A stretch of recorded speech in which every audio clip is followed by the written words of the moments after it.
Today we will be taking T-notes on blood. Blood is fluid that exists in humans and animals, and this fluid helps to do many things.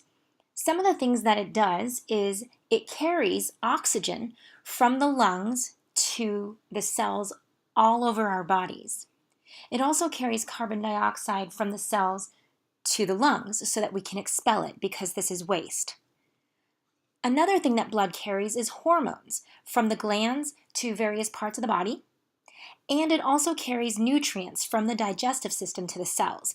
So it's pretty much a transportation system for waste products as well as things that we need. One other thing that blood does is that it regulates temperature by moving heat around our body.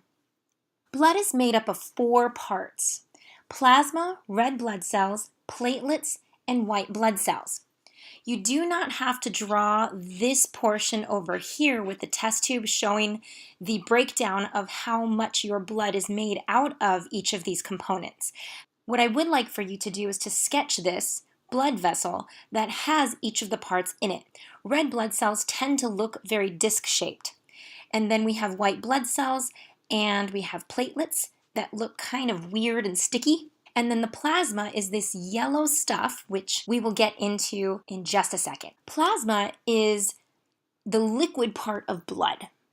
It makes up 54% of our blood. It is the largest amount of all of the other components that blood is made of. It contains water, enzymes, antibodies, and proteins. The function of plasma is to transport food molecules, soluble food molecules. And remember, soluble means that it is able to be dissolved into water. It also transports waste products, hormones, and antibodies. Red blood cells contain a chemical called hemoglobin, and this is 45% of what blood is made of. The other 54, remember, was from plasma. The function of red blood cells, also known as RBC, is to carry oxygen around the body. Because we need oxygen in order to survive, and every single part of our body needs this oxygen, it is not a surprise that red blood cells make up such a large portion of our blood. White blood cells is the third component of blood, and these cells are part of the immune system. These white blood cells are created in bone marrow, and it makes up less than 1% of blood, which is also including platelets because they tend to stick together. The function of white blood cells is to travel to areas of the body in order to fight infection and disease.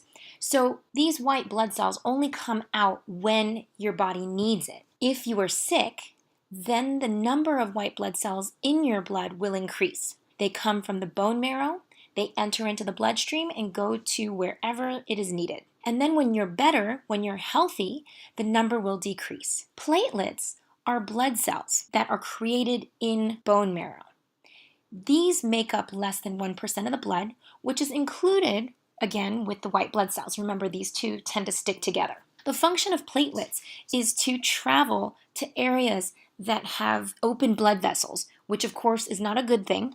So when you have a wound that is an open blood vessel, your platelets will come in order to cover up and seal that wound. It will stop the bleeding, which is a good thing because you don't want to lose your blood. This is the end of the video T-notes. Thank you very much for watching.